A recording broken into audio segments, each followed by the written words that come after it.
yore chal nade gweng ma bendi wuoke medical services bende kidonje od thieth intiere koda yath kapo nono ni tuo goyi ambulance bende nyalo kadhe yo kata mna kiwuok e tie skul moro kidhi skul moro skul chal nade magi gik manego bed ni wang'eyo akene leni in mane madimedi.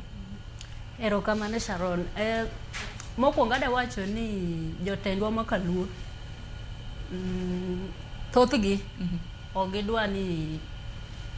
rawere ka wan ondikre kaka jogo ombulu nikech ging'eyo rawere nigi numbers. Mar ariyo rawere ok dhi duokogi e telo nikech onge gima gisetimo.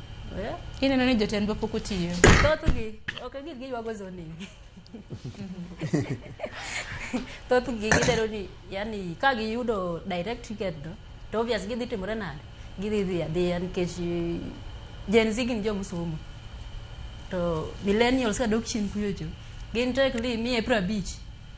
to ichungi ODM kata ichungi UDA itimore nade igoni kura. Koro jotelo waka neno ni ka gi mobilize mocho ni millennials to kosomo koso millennials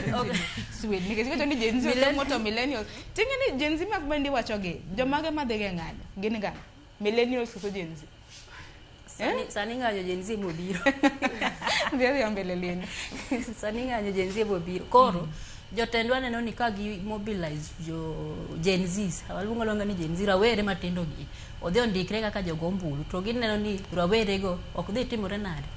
ok dhi gocho negi gidhi gocho ne rawere ka gin e telo. Koro neno mane gima maybe miyo jotelo wago luoro kuom wuok oko mar mobilize youthegi odhi ondikre kaka jogo ombulu. Seyo moro bende paro ni Felix nowacho mabende daher mar mondo milose ahinya nyaka luore koda jotelo mabende wantiere godo kar mi mobilization otim mar mondo mi ojip tenena goruok konegi kocha en laro lemo mabende pok oketi moko kuom gi bende nitiere akene diwachang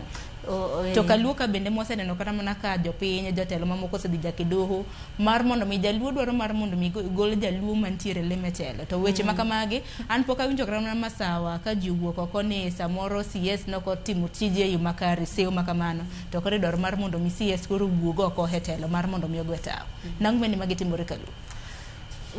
Mokwongo ng'eni luo sani wane kuyo ni being ni jatendwa mane wageno cha Nyasaye nosekawo Nyasaye mondo oket chunye kama okuwe to joluo sani maber ka watimore nade wariwore. Jatelo kaka Babu Owino en gi jogene jatelo kaka Mbadi nigi jogene Nyawang'ayo nigi jogene jogi de ber ka biro kamoro achiel to gitimo mobilization e piny no kuchocho. Babu nigi nini mar biro bedo ang'owa president mar piny Kenya to president mar piny Kenya ni ibedo ka ing'eni background kumia idala kuchocho in ng'ango numbers at least mabere bere cha to koro en koringo oko to luo wa kuchocho kumo wacho no ai luo wa kuchocho ji ok ndikre kaka jogo ombulu kare jomage mabiro support mbele kuchocho kapo ni chieng' moro obro chung' ang'o president owinjo gi bi kamoro achiel gi mobilize tung Siaya loka kuchocho nyaka Migori Suna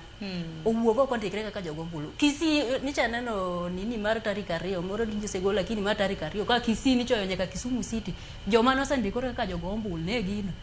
to Kisumu is a city moyo Kisii ineno gino jotendwa owinjo bi pamoja kochakore gi joma nie linda wananchi linda ng'o wan joluo wabi pamoja mondo tim mobilization makende ji ondikre kaka jogo ombulu ket ji mang'eny nigi gombo mar biro bedo president achiel kuom ng'eni Babu Owino to president ibero king'eni kumiae bagno ni kumiae kuchocho at least in gi numbers moro mang'o minya biro kata bagen go mbele to bende oganda bende oriwore to oganda bende oriwore ok nyopogore moko wacho gini moko wacho gini.